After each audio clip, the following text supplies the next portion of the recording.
Good morning twelfth class. बेटा हमारा जो चैप्टर है बाजार दर्शन, उसके अभ्यास के क्वेश्चंस करते हैं, जिसमें पहला प्रश्न दे रखा है, बाजार का जादू चढ़ने और उतरने पर मनुष्य पर क्या क्या असर पड़ता है। यानी कि कहने का तात्पर्य है, बाजार का जादू जब चढ़ता है या बाजार का जादू जब उतरता है तो उस पर मनुष्य पर क्या असर पड़ता है, उसका प्रभाव बताइए। तो बाजार के जादू के चढ़ने और उतरने पर मनुष्य पर निम्नलिखित प्रभाव पड़ता है। बाजार का जादू चढ़ने पर मनुष्य उसकी ओर उसी प्रकार से खींचा चला जाता है जिस प्रकार चुंबक लोहे की ओर खींचा चला जाता है। नंबर 2, अनेक वस्तुओं का निमंत्रण मनुष्य तक अपने आप पहुंच जाता है कि जिन्हें वह खरीदने हेतु लालायित हो उठता है। नंबर 3, मनुष्य को सभी सामान जरूरी और आरामदायक प्रतीत होता है। नंबर 4, मनुष्य को जिस वस्तु की आवश्यकता भी न हो उसे भी वह खरीदने पर मजबूर हो जाता है। नंबर अगला है, ये तो हो गया बाजार के जादू के चढ़ने के। अब आगे देखें बाजार के जादू के उतरने के। बाजार का जादू उतरने पर मनुष्य को आभास होता है कि जो आरामदायक फैंसी वस्तुएं उसने खरीदी थीं वे सब आराम देने की अपेक्षा उसे दुख पहुंचाती हैं। नंबर 6, वस्तुओं की उपयोगिता का पता चलने पर मनुष्य के स्वाभिमान को ठेस पहुंचती है। नंबर अगला, बहुतायत वस्तुएं खरीदने पर मनुष्य स्वयं अपराधी महसूस करने लगता है। यानी कि वह स्वयं को ठगा सा महसूस करता है, अपराधी महसूस करता है। उसे पता चल जाता है कि ये जो वस्तुएं खरीदी व्यर्थ हैं। तो ये जादू चढ़ने और उतरने पर प्रभाव पड़ता है मनुष्य पर। अगला क्वेश्चन है, बाजार में भगत जी के व्यक्तित्व का कौन सा सशक्त पहलू उभर कर आता है। क्या आपकी नज़र में उनका आचरण समाज में शांति स्थापित करने में मददगार हो सकता है। तो उत्तर है, बाजार में भगत जी का स्वाभिमानी, निश्चेष्ट, आत्मसंयमी, मितव्ययी, दृढ़ निश्चयी आदि विशेषताओं से परिपूर्ण व्यक्तित्व उभर कर सामने आता है। भगत जी एक स्वाभिमानी और निश्चेष्ट प्रवृत्ति के व्यक्ति हैं जिन्हें बाजार का आकर्षण, सौंदर्य, चहल पहल, बड़ी दुकानें अपनी ओर आकर्षित नहीं कर सकती और न ही उसके स्वाभिमान को डिगा सकती हैं। वे आत्मसंयमी और मितव्ययी पुरुष हैं। धन की कमी न होने के कारण भी वे बाजार में फिजूल खर्ची पर विश्वास नहीं करते, केवल उतनी ही वस्तुएं खरीदते हैं जितनी उनकी आवश्यकता है और वे भी केवल अच्छे मूल्य में खरीदते हैं। बाजारी आकर्षण में फंसकर धन को नहीं लुटाते। हाँ, हमारी नज़र में उनका आचरण समाज में शांति स्थापित करने में मददगार हो सकता है। तो देखिए, यहाँ तक तो भगत जी के व्यक्तित्व बताया है कि वे कैसे बाजार से अपना लाभ उठाते हैं। कहने का तात्पर्य, भगत जी स्वाभिमानी, निश्चेष्ट, संयमी और मितव्ययी, दृढ़ निश्चयी पुरुष हैं। वे बड़ी बड़ी दुकानों को देखकर भी उनकी ओर आकर्षित नहीं होते। चहल पहल, सौंदर्य उन्हें कभी भी उससे डिगा नहीं सकती, क्योंकि वे आत्मसंयमी, मितव्ययी पुरुष हैं। वे फिजूल खर्ची पर विश्वास नहीं करते हैं। उन्हें जो वस्तु खरीदनी होती है, जितनी उसकी आवश्यकता होती है, अच्छे मूल्य पर उसे खरीदते हैं। अब आगे कह रहा है, हाँ, हमारी नज़र में उनका आचरण समाज में शांति स्थापित करने में मददगार हो सकता है। जिस प्रकार शांत, निश्चेष्ट, संयमी भगत जी का आचरण है और जैसे वह बाजार के आकर्षण और सौंदर्य को देखकर उससे जरा सा भी मोहित नहीं होता, इसी प्रकार यदि आज के उपभोक्ता और बाजारवाद के समाज में यदि प्रत्येक मनुष्य स्वाभिमान, संयम, मितव्यय और दृढ़ निश्चय से अपनी आवश्यकता के अनुसार वस्तुएं खरीदे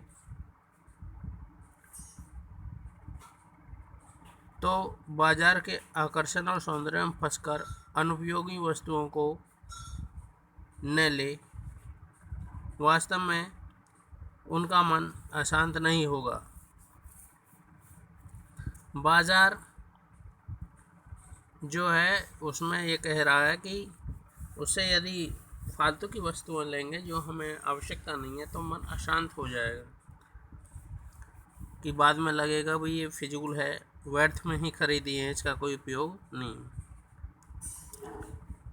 वह अपने मन में बेकार की इच्छाओं को वश में करके यदि फिजूल खर्ची पर काबू पा लेगा तो उसका जीवन भी शांत, स्वाभिमानी, मितव्ययी बन जाएगा।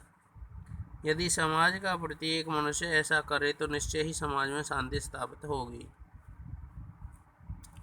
अगला क्वेश्चन है, बाजारूपन से क्या तात्पर्य है?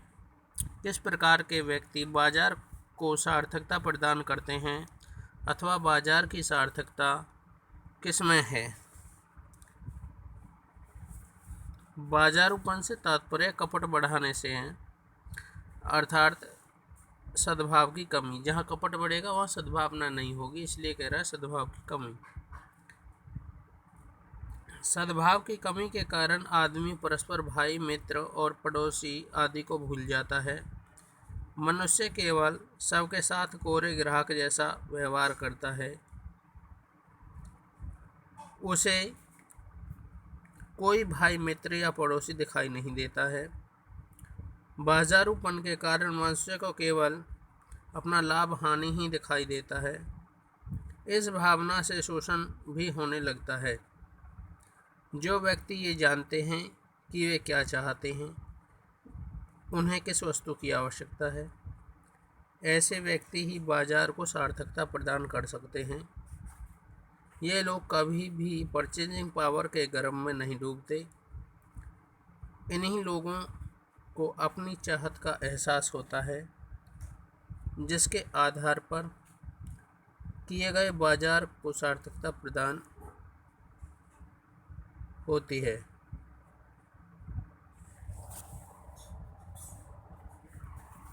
अगला प्रश्न है, बाजार किसी का लिंग, जाति, धर्म या क्षेत्र नहीं देखता, वह देखता है सिर्फ उस व्यक्ति की क्रिया शक्ति।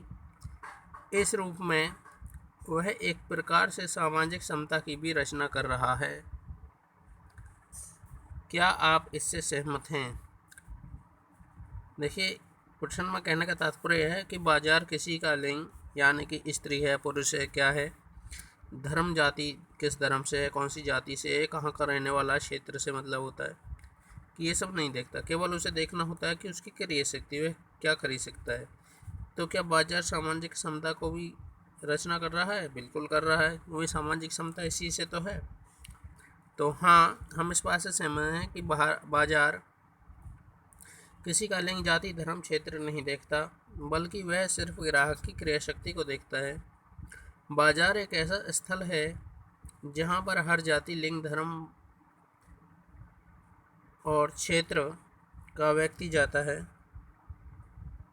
वहाँ किसी को भी धर्म, जाति के आधार पर नहीं पहचाना जाता, बल्कि प्रत्येक निम्न, उच्च, अमीर, गरीब की पहचान वहाँ एक ग्राहक के रूप में होती है। इस दृष्टि से इस स्थल पर पहुंचकर प्रत्येक धर्म, जाति, मजहब का मनुष्य एक समान केवल ग्राहक कहलाता है।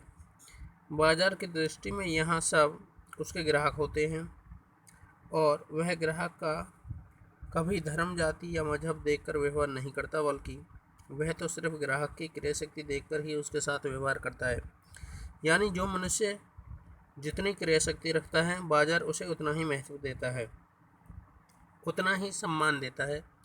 इस प्रकार बाजार एक प्रकार से सामाजिक समता की रचना कर रहा है, जहाँ प्रत्येक धर्म, जाति, मजहब, अमीर, गरीब, निम्न, उच्च पहुंचकर केवल ग्राहक कहलाता है। अगला प्रश्न है, आप अपने तथा समाज से किन्हीं दो ऐसे प्रसंगों का उल्लेख करें जब पैसा शक्ति के परिचायक के रूप में प्रतीत हुआ है। नंबर 2, पैसे की शक्ति काम नहीं आई। तो देखते हैं, जब पैसा शक्ति के रूप में परिचायक हुआ है। समकालीन समाज में ऐसे अनेक प्रसंग हैं जहां हम पैसे को शक्ति का परिचायक बनता हुआ देखते हैं। आज समाज के प्रत्येक सरकारी या निजी कार्यालयों में जहां भी देखिए पैसे के बल पर कोई भी काम करवा लीजिए। भ्रष्टाचार, आतंकवाद पैसे की शक्ति के सर्वोत्तम उदाहरण हैं। पैसे देकर किसी भी छोटे बड़े अधिकारी से कोई भी काम निकलवा लीजिए। कोर्ट में सजा हुए कैदी को पैसे देकर छुड़वा लिया जाता है और बेकसूर इंसान को फांसी पर चढ़ा दिया जाता है। पैसे के बल पर आतंकवादी किसी भी देश पर हमला कर देते हैं। अमेरिका पर हमला हो, चाहे भारतीय संसद पर हमला या कश्मीर में सदियों से चले आ रहे हमले, सब पैसे की शक्ति के परिचायक हैं। संभवतः वर्तमान काल में पैसा कोई भी कार्य कर सकता है। दूसरा पॉइंट है बेटा कि पैसे की शक्ति काम नहीं आई। यह कब नहीं आई, खे वाला। इसका उत्तर है, प्राय देखा जाता है कि मनुष्य के पास धन दौलत ऐश्वर्य की कोई कमी नहीं होती। उसके पास गाड़ी बंगला आदि सभी सुविधाएं होती हैं, लेकिन वह शारीरिक रूप से स्वस्थ नहीं होता। उसे अनेक बीमारियां आ घेरती हैं। उसे पल पल जीना दूभर हो जाता है या लगता है।